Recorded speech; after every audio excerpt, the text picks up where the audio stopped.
Hello and welcome to the final round. We got a big UFC on Fox card coming up from Winnipeg, Manitoba, Canada. And joined, as always, by the #1 MMA bettor in the country, odds world. Maker. Sorry, odds maker. The #1 MMA odds maker in the entire world, Matthew Holt. And look, from a fan's perspective, this is an amazing card. I think the UFC did one of its better matchmaking jobs here, but our job isn't to compliment the UFC on their matchmaking or speak from fans on this podcast. We're here to make money. We're here to make money betting on these fights, and that's what we're going to do. A lot of opportunities on this card. Excellent card, an excellent card to bet on. And you're so modest, man. I've known you for how long? And just the other day you told me you're the #1 odds maker MMA. Like, you know, come on. I should have known that a long time ago. But just a tribute to how modest this guy is. But he is good, so pay attention to what he says.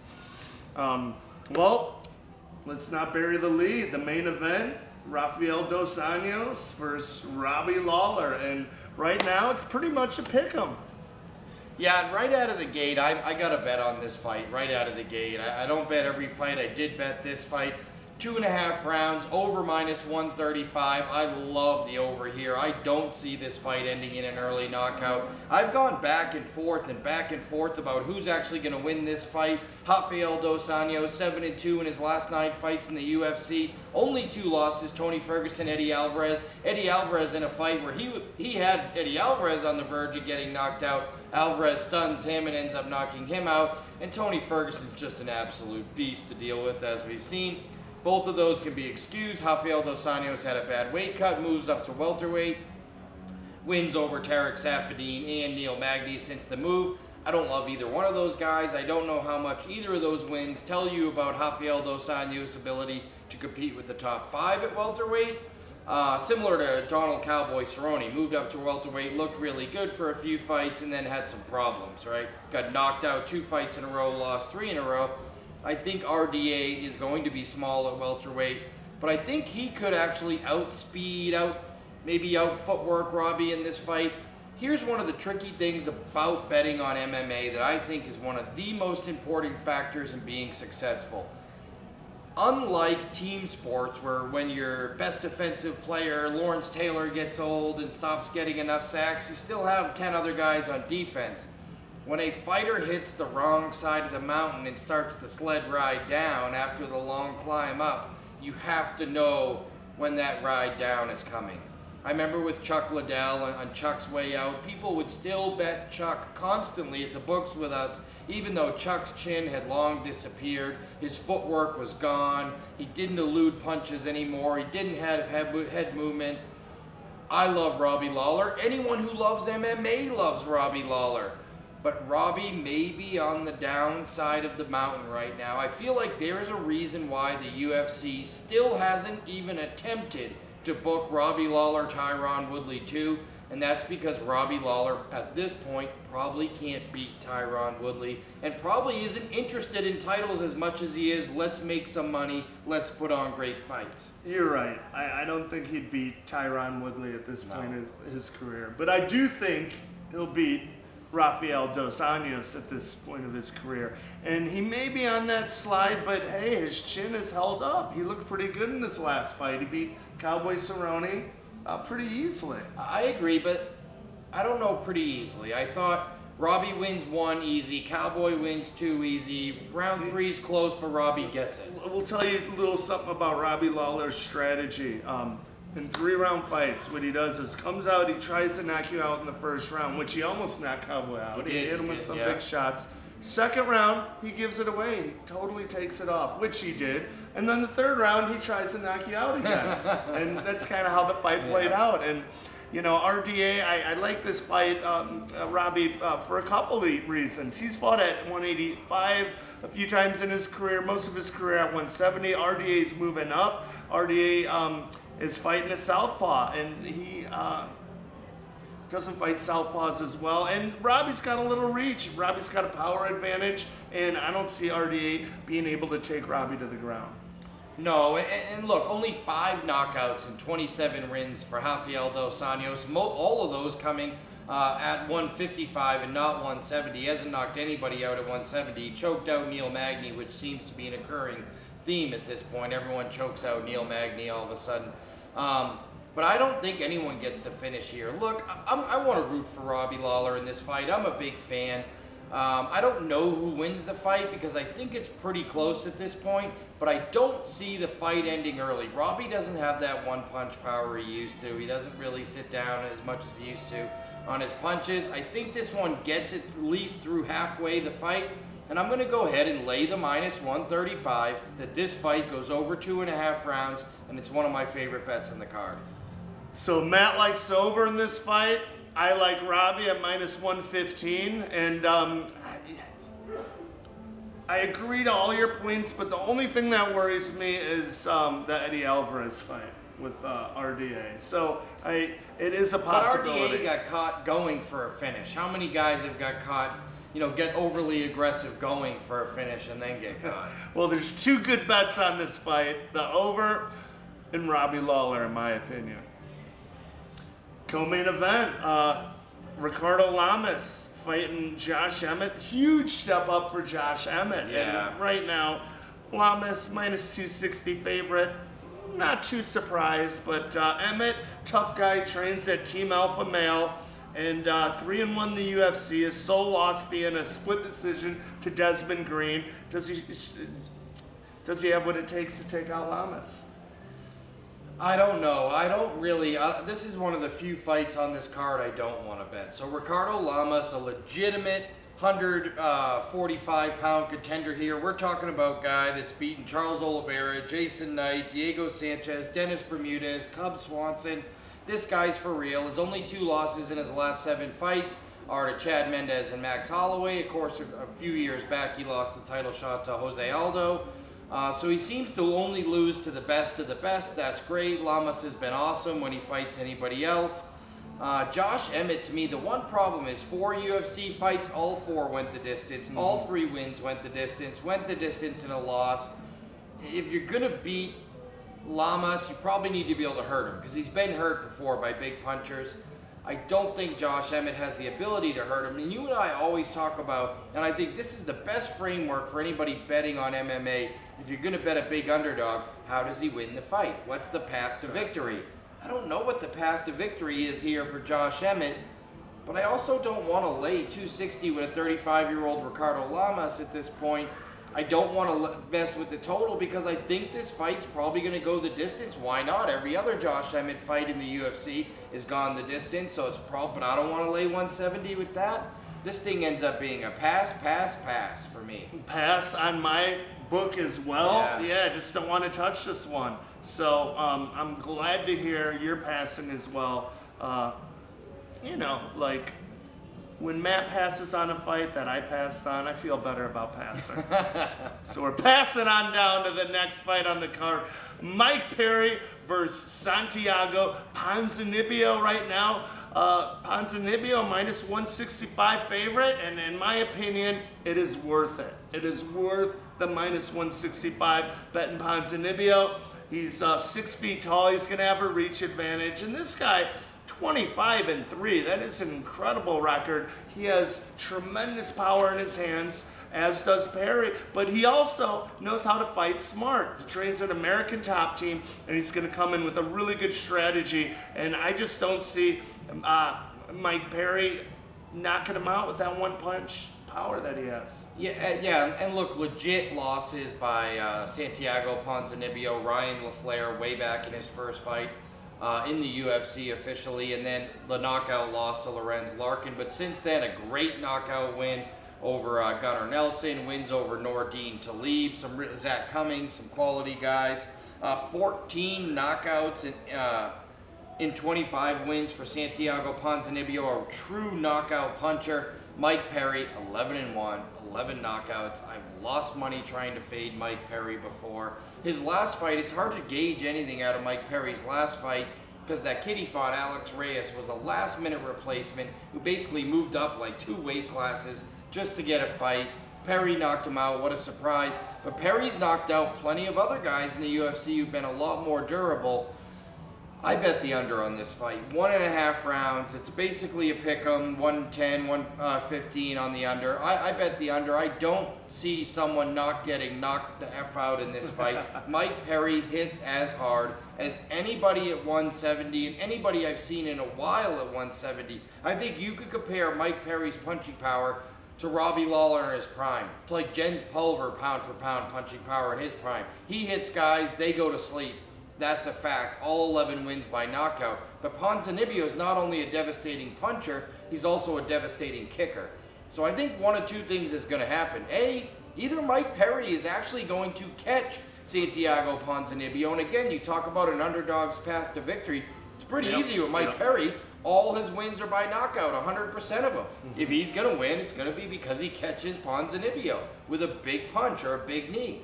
But because he's so ultra aggressive in his style, he also stands a very good chance of walking into a head kick or walking into a Ponzinibbio combo.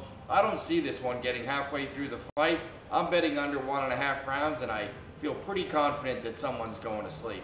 So Matt likes the under in this one. I like Ponzinibbio in this one. Did I mention his fight IQ? This guy knows how to fight smart. And I think that's going to be the big difference in this fight. Whereas Mike Perry, he just goes for the knockout. So minus 165, not too bad. You said the under was plus or minus 125? 115, I think, is what I saw it at this morning. That's pretty much a pick 'em right there. So yeah, just another great fight to bet on. Moving down the line, Glover Teixeira versus Misha Cirkunov, and I was a little surprised to see Glover as a slight underdog at plus 130, just because of the level of competition that he's faced. Now, as Matt just pointed out, Glover may be on that backward slide of his career. He is 38 years old, but you know, Misha Cirkunov has not been in there with the caliber opponents that Glover Teixeira has. Most of his wins have come by submission. I think he's a better grappler, submission artist, as he is a striker. And with Glover Teixeira, when have we ever seen him in trouble of getting submitted? No, and the problem with guys like Glover, it's the same problem you had with Chuck Liddell and a few of these guys at the end. You excuse their losses because they're against such elite guys. So Glover Teixeira's lost 2 of his last 3 fights, but everyone always goes, but they were to Rumble Johnson and Alexander Gustafsson. Oh yeah, what are you gonna do? I mean, you know, basically 2 of the top 3 guys in the world. Fine, you lose to those, fine. But how do you gauge where Glover still is at this point at 38 years old? Because in his prime, he was a wrecking machine, Glover Teixeira. And I'm probably still going to take him as an underdog here. This is going to be a half-unit play for me. Everything else I'm going to bet at least a full unit on, which is 100 or greater for me. This one's probably going to be a half-unit play just for me. I'm going to bet Glover Teixeira. And it's not just because I don't believe that he's fallen off the mountain that far yet, or his level of competition so much better. But Misha Cirkunov, coming off a 28-second knockout loss to Volkan Oezdemir in his last fight, guys don't always return the same after getting put to sleep. There's a difference between a TKO where you're on the getting ground and pounded, or when you get flat put to sleep, you don't always come right back the next fight as aggressive. That's a great point. And one question I had for you is, how does Cirkunov get it done? How does he beat Glover? Does he knock him out? That's what I'm saying. Let's face it, Cirkunov's best weapon is his ground game. Amazing ground game. We saw it against Nikita Krylov. In fact, we had if you go on my Twitter, at Matthew Holt VP, we had a conversation on Twitter today. If you could bring back any fighter to the UFC who's not currently in there, who would it be? For me, it was Nikita Krylov. And, you know, Misha Cirkunov actually owns a win over Nikita Krylov by submission. But he caught an overly aggressive fighter there in a submission hold. The problem is, Glover, nobody submits Glover Teixeira, and standing up on the feet and exchanging shots with Glover, I actually think Glover's the bigger, stronger, harder puncher here.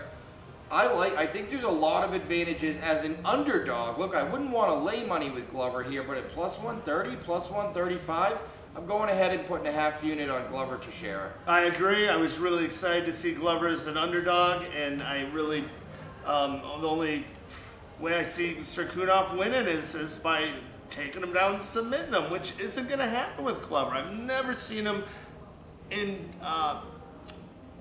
danger of getting submitted in his whole career. So me neither. Great and he's fought some big wrestlers and ground guys, Phil Davis, and great grappler. Yeah.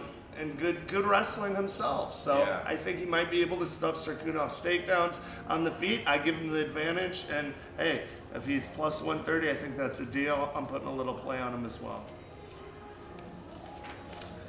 Jan Blachowicz versus Jared Cannonier.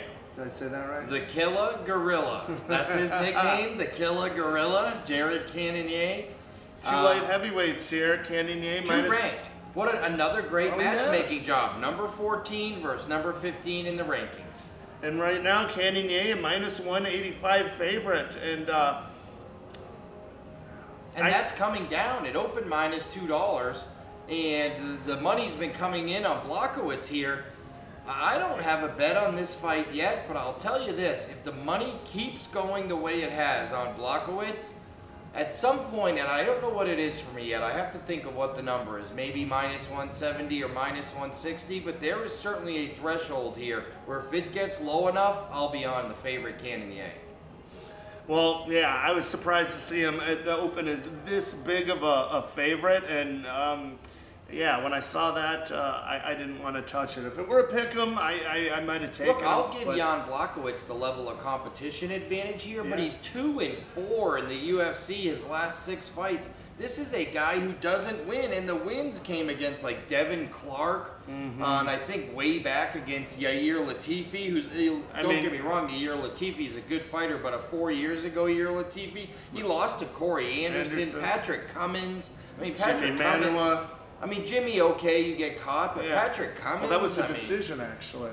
Oh, really? It impressed me that he went the distance with a but Patrick Cummins, I mean... Yeah. And Jan's supposed to be a ground guy, and you get beat up by Patrick Cummins. Yeah. Yeah, I mean, this fight could certainly drop low enough for me to bet Cannonier. And Cannonier's a huge light heavyweight that used to fight at heavyweight, and he likes to bang it out. And let's face it, Blachowicz does not have the stand-up game to hang with Cannonier, so he has to take this to the ground. This is that classic grappler versus striker matchup. If this fight stays standing, not only will Cannonier win, but he may knock him out. Whereas if it goes to the ground, maybe Blachowicz gets a submission. But I want no part of Blachowicz at this point. If I can get the right price, I'm going to bet Cannonier. If it doesn't go down, I'll just pass. Yes, me personally, I didn't want anything to do with this fight, so I passed on it as well. A guy who's been getting a lot of hype, Julian Marquez, who trains here at Syndicate in Vegas, is fighting Darren Stewart. Right now, he's a minus 250 favorite, and I think a lot of that is some of that hype he's gotten from the Dana White Contender Series. He had a brutal knockout on that. And maybe the most memorable knockout of that whole little 6-week series. I agree, and I think that's part of the reason he's so heavily favored in this match. I think it's going to be a lot closer than the minus 250 odds tell you it is, because Darren Stewart, no tomato can. He's 1-1 in the UFC, or actually, I don't think so. Oh no, he has losses to Carl Robertson. He got choked out by him. I think he's 0-2-1 in the UFC. Yeah, decision loss to Barroso in the UFC. But just looking at both these guys fight, I think it's going to be a closer contest than the minus 250 says. But me personally, I didn't put a play on it. I bet the under again, and I don't want to sound like a broken record here, but 2 things stood out to me on this fight. First of all, not only is the matchmaking great on this card, the nicknames are Julian the Cuban Missile Crisis Marquez. Love that nickname. That one made me want to bet him just because he has such a cool nickname, the Cuban Missile Crisis. But look, 6-1, 6 knockouts, and when you go back and look at those knockouts, he knocks people the bleep out. That Dana White Contender Series knockout of Phil Haas was unbelievable. A couple of his other ones, it was actually the only head kick. I've heard about this guy's head kick, and I went and watched the rest of his fights, and they're all punches. Yeah. But that one head kick knockout of Phil Haas But look, someone's getting knocked out here, and the problem is I almost want to bet Marquez. Darren Stewart is a British guy who came over with a little bit of hype as a kickboxer. He's also a finisher himself. 0-2-1 in the UFC. He just hasn't looked like he's up to snuff to compete in the UFC thus far, yet to win a fight.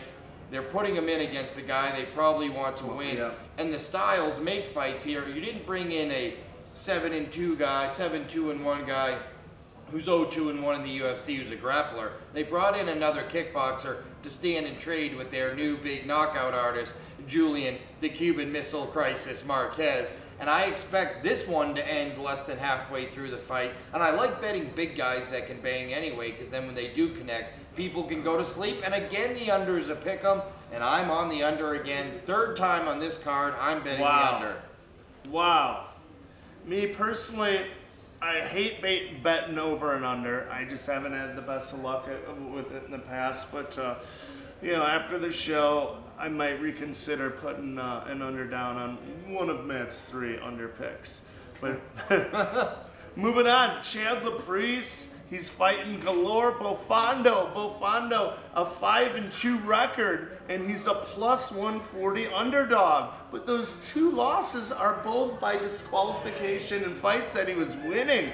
And this guy is phenomenal. He's explosive, and he's an underdog. And when I saw he was +140, I jumped all over this fight. He has incredible speed. The only way I could describe this guy is he fights like Wonder Boy, but looks like Woodley. Yeah, absolutely. You're right. And I'm all over this fight, too. This guy is a Hulk of a guy. Huge. The one problem is you talked about fight IQ earlier.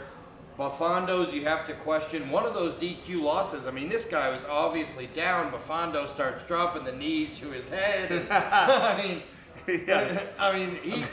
the one DQ I watched was certainly deserving of a disqualification.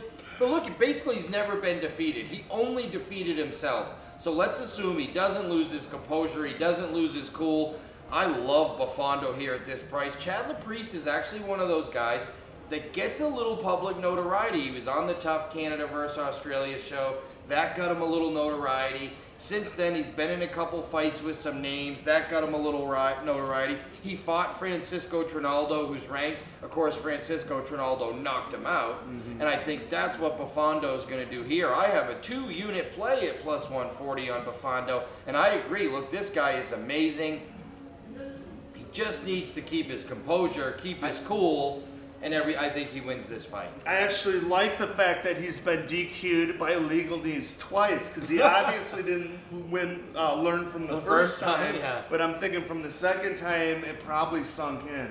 And I'm asking myself, how does Laprise get it done? What do you think of a fighter now? I mean, look, that rule's been in place for a while, grounded fighter. But I get the reaction to you got him against the fence, he's down, you want to drop that knee in there. But you can't do it. I mean... yeah, that's why I'm thinking he learned his lesson. Yeah? Well, I'm hoping to God, because, yes, he's my biggest liability of the card. And, you know, to Matt's point, always ask how the opponent were to get it done. If Laprise were to win, how's he going to get it done? I'd actually worry more if Laprise was this really strong wrestler with a great submission game, but his wrestling isn't too good. I don't see him being able to get this fight to the ground. And, I mean, this guy has fought at 155 most of his career. Bofando's a pretty big 170. Yeah. And come on, Laprise has a split decision loss to Ross Pearson, who's a 145 pounder. So I just don't see how Laprise gets it done. Bofando is a +140 underdog. This is the deal of the day. I'm betting Bofando big. I agree. And don't you agree that part of the reasoning here, maybe some people are on Laprise so heavy, is the records. You look at the records of these guys, you know who Laprise is, you go, I don't really know Bofando. Yeah, 5-2. And if you don't know who Bofando is and you want to see a really cool knockout in UFC, so you don't have to go back and look at his outside UFC videos, look at his KO slam of Charlie Ward, where he picks him up, slams him, Charlie Ward hits his head so hard on the canvas, he's out cold. Yeah, it really wasn't even like a big lift slam. It was like Ward was trying to take him down. Bofando had one underhook and just shucked him. just shook him. And it knocks him out. And he lands on his head. Face first and got knocked out hitting the ground. And yeah, it wasn't like Bofando's great wrestler really meant to do that. He just had an underhook and he was that strong and powerful. And he was just trying to really prevent the takedown and shook him off. And he got a knockout in the process, but a hell of a knockout. Like, first one I've seen like that. Me too. I think it's worth going to watch the video. If you haven't seen it, go watch it on Fight Pass. Bofando's the real deal, and I'm surprised he was an underdog. Look, I opened this fight. You can see it on our sheets. Basically at a pick'em, and they bet Laprise, and I said, look, you don't look a gift horse in the mouth, but I'm willing to take this present here. Yes, a gift, the deal of the day. Go bet Bofando. Thank me and Matt later. All right, Tim Elliott. He just fought for the title not too long ago. After that, he gets choked out in a fight he was a huge favorite in, and now he's fighting a guy. First UFC fight with a lot of hype in Pietro Manga. Manga 13-0. He's a plus 210 underdog in this fight, and he's got a lot of hype. He's 1-0 in Bellator, but you know, Bellator fed him a complete tomato can. And he got the job done really easily. He's fought twice in Bellator. And the combined records of his opponents that he fought in Bellator, 32 and 37. I mean, so just the fact that he fought twice in Bellator and he's 2-0, you think, oh, that's misleading. He fought in Bellator. The combined record of the guys were 32 and 27. And he's fought this one guy who's 20 and 26. And Manga fought him twice. So, I mean, I'm not sure the level of competition here for Manga. And when you fight guys that are that low, 20 and 26, 11 and 12, and you're not finishing them, that worries me as well. I mean, he does have a good submission game, 8 submission wins, but only 3 knockouts on a very regional scene against some tomato can opponents. And Tim Elliott's a really hard guy to submit. His wrestling is world class. So I feel like if Manga's game plan is to go in there, out-wrestle and out-submit Tim Elliott, he's going to have some trouble. I don't really want to bet this fight because Tim Elliott, for as much love as he gets in all these fights, he's 1-2 in his most recent stint in the UFC. He was 2-4 in his past stint in the UFC. 3-6 overall in the UFC for Tim Elliott, and he's laying 260. That's a pass. Yeah, and as much as I wanted to think there's no way this Manga is going to submit Tim Elliott. In Tim Elliott's last fight against Ben Nguyen, he got choked out in the first round. So, yeah, Tim Elliott, it's to me, it's like, how much motivation does he have? Like, you know, he fought for the title. He gave Mighty Mouse a great fight. He came up short. He kind of beat himself in that fight. Yeah. He could have stuck to his game plan of I thought he might have finished him in the first round. He looked like he had a tight choke on. I saw Mighty Mouse do the thumbs up. I mean, I was here at the Pearl, at the Palms, and I saw Mighty Mouse giving the thumbs up, but boy, it looked tight. Mm-hmm. And he's kind of one of those guys that in his losses, he beats himself. Yeah. He's a really talented guy, but doesn't live up to his potential a lot. And at minus 250, I just don't want to take him at that price. But I don't really want the underdog here, again, because to your point, how is the underdog winning this fight? You're not out wrestling Tim Elliott, probably. And he looked like, when I checked out Pietro Manga, he looked phenomenal. But to your point, look at the level of opposition it was against. And I would have liked one fight in between. Give me some step up in competition so I have a gauge of who Pietro Manga really is. But going from 20 and 26 guys just 2 fights ago all the way up to Tim Elliott seems like too far of a jump. Huge step up. Yeah. And, you know, Manga, Bellator gave you a couple gifts, and they were trying to build you up. They really liked you. Yeah. And you repay them by going to the UFC. So. And taking on the number 7 guy in the world. Yeah. Yeah. Some thanks there. So me and Matt both passing on that one. John Makdessi against Abel Trujillo. Trujillo is a beast. I like this guy. He's strong. He's dynamic. His only chink in the armor that I see is he fades late in the fight. And you know, when you look at his losses, Khabib, Tony Ferguson, no shame in that, and James Vick in a fight that he's doing pretty good in, and got a little tired in that 3rd round. And you know what? Like, I just don't see how John Makdessi gets it done in this fight. I like Abel Trujillo. minus 185. Oh, not the best price, but I think it's a lock. I laid it here too as well. And I don't know what the motivation is for John Makdessi anymore. I'm actually slightly concerned about that as well, and why he's fighting, because he's already retired a couple of times now and said he would never fight again. He's had concussion issues, he had his nose shattered, and he's had all kinds of issues. Here's a case to me of Abel Trujillo. Look, he did lose to the elite of the elite. James Vick, Khabib, and Tony Ferguson. Look at those are some of the best guys in the world. Tony Ferguson's the champ. Khabib's going to fight next month in the co-main of a pay-per-view. I mean, next week. So, I mean, this is an unbelievable level of competition, and he's 4-1 his last 5, 5-2 in his last 7. So outside of the very most elite guys in the division, you know, Abel Killer Trujillo gets the job done, and I think he gets the job done here. And on the other side of it, we have a guy fading bad. John Makdessi lost 3 of his last 4, and for a guy that used to be durable, 2 of those last 3 losses by knockout. I'm not sure, not only is he maybe on the downslope, but I'm not sure he wants to be a fighter. Yes. He wants to be a fighter. He gets knocked out in ugly fashion, then he says he's retiring, not going to do it anymore, then he comes back, and how motivated is he? Even like a motivated, hungry Makdessi, I wouldn't bet taking this fight. You know, just a healthy, hungry, motivated Makdessi versus Abel Trujillo. I'll take Trujillo any day of the week, but yeah. And to your point, how do these guys beat Abel Trujillo? They wrestle him, they wear him down, and in the late rounds, they either beat him by decision or submit him. John Makdessi has 0 submission victories. And how many times have we seen him take someone down? I don't know that I ever have in his whole career. I don't know how John Makdessi wins this fight, and I'm laying the favorite here too.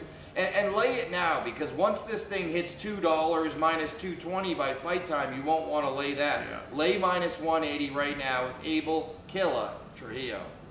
Boom! All right, Alessio Di Chirico versus Oluwole Bambose. That's a hard name to pronounce. And this fight's pretty much a pick-em. I like Bambose. I mean, his record's not great, 6-3. Alessio Di Chirico's got a 10-1 record, and I think that's why he's a slight favorite at minus 125. He's from Rome, Italy. In his last fight, though, he lost to Eric Spicely. He got triangled. He didn't look too good. He's got another decision loss to Bohan Velikovic. And I just don't see how he beats Bambose. Is he going to knock him out? I doubt it. Is he going to submit him? Hell no. And Bambose, come on. He's lost to, Uriah Hall, Cesar Ferrara, like some pretty talented guys. Yeah, I don't really like either one of these guys. And Paul Henrique Costa, who could really bang too. And he got knocked out in 2 out of the 3 of those Bambose. So, I mean, he gets finished sometimes too. He's super aggressive going for the knockout. 6-3, all 6 wins are by knockout. I'm with you though. I'm only betting one way. I don't know really which is worse here. Bambose's hair with the shaved head at the one big trade thing, or his nickname, the Holy War Angel. But he does have that style that the UFC likes, which is kill or be killed. I'm going out on my shield, or you're going out cold. And what I have seen from Chirico is not been impressive. Look, he's 1-2 in the UFC, and his lone win is a split decision win against Garrett McClellan, who, well, I'm not even sure Garrett McClellan's still on the roster at this point. I don't think he is. It feels like a fight that Bambose should and could be able to win. I know a lot of people are betting Chirico, and I think it's a fade against Bambose, but I think you can make just as much of a fade against the Italian here as you could against Bambose. I looked at the under in this fight. I thought about playing it at 1.5, and was going to lean that way, but once the line flipped from Bambose, the small favorite, to a small underdog, I went ahead and made a 1-unit play on Bambose. All right, you're not the only one. I played Bambose as well. I like him in this fight, and going back to Matt's biggest tip in betting fights, ask yourself how the opponent gets it done, and I just don't see Di Chirico knocking out Bambose. And we know he's not going to take him down and submit him. So, hey, it's a pick 'em. Plus 105 Bambose. I think that's a good deal. So, all right. Almost through 2 more. Eric Silva versus Jordan Main. And Eric Silva's looked so bad in his last couple fights. This fight's pretty much a pick'em right now. Jordan Main's at -135, but he's lost his last 3 fights. I really want to bet him in this fight, but when you drop your last 3, I have trouble pulling the trigger. I did bet him in this fight, and I think this is a loser gets cut fight from the UFC. You could make a case that Jordan Mein and Eric Silva are 2 of the most disappointing welterweights in the history of the UFC because they both had such high hopes. And what amazes me is that, look, Jordan Mein has like 41 or 42 fights, and he's only like 28 years old. This guy has had an unbelievable active career, and he's had some serious ups and downs, and he's on a serious downswing right now. And in fact, his last win was August 2014 against Mike Pyle. That's how long it's been since Jordan Mein got a win. But he does have a lot of knockout power, and I think this is a close fight where he's going to be the more active guy. He's definitely the longer guy here.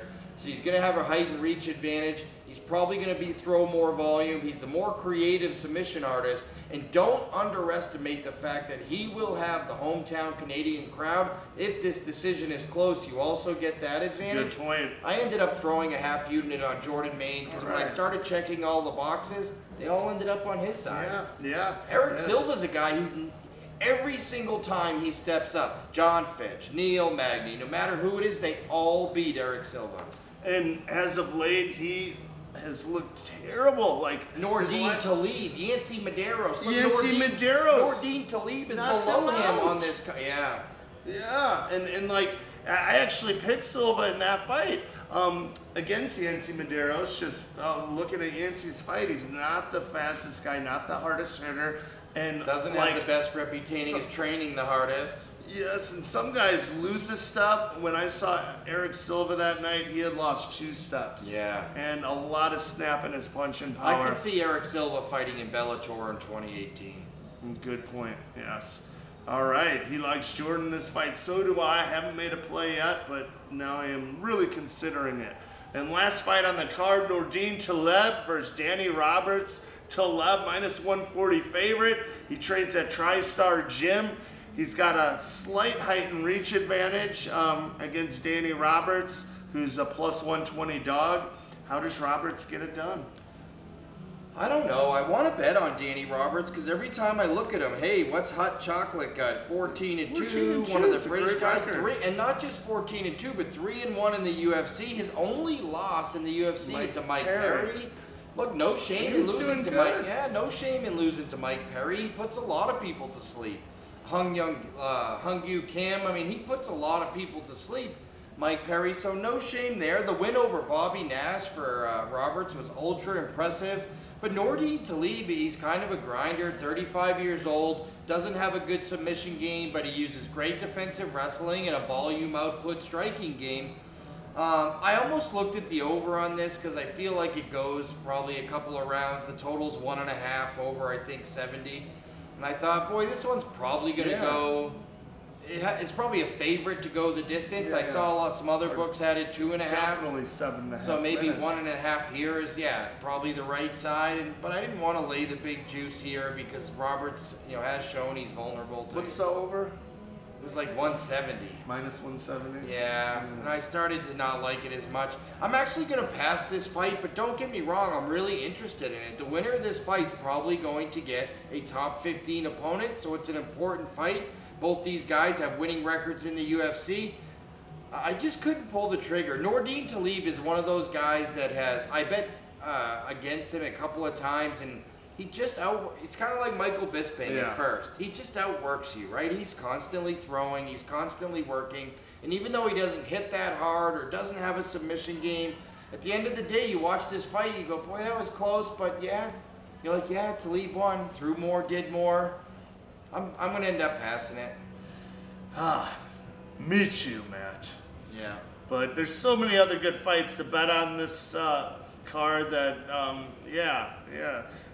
know when not to bet, but probably from both me and Matt, the pick of the day is Galore Bofando. You could get a +140 underdog, and hey man, look at all these bets. More bets than normal on a card. Bambose, Abel Trujillo, Glover. I like Ponzinibbio. And give the UFC credit, not just more bets that I wanted to make on a card than normal, but more fights that I'm actually interested in watching. Yeah.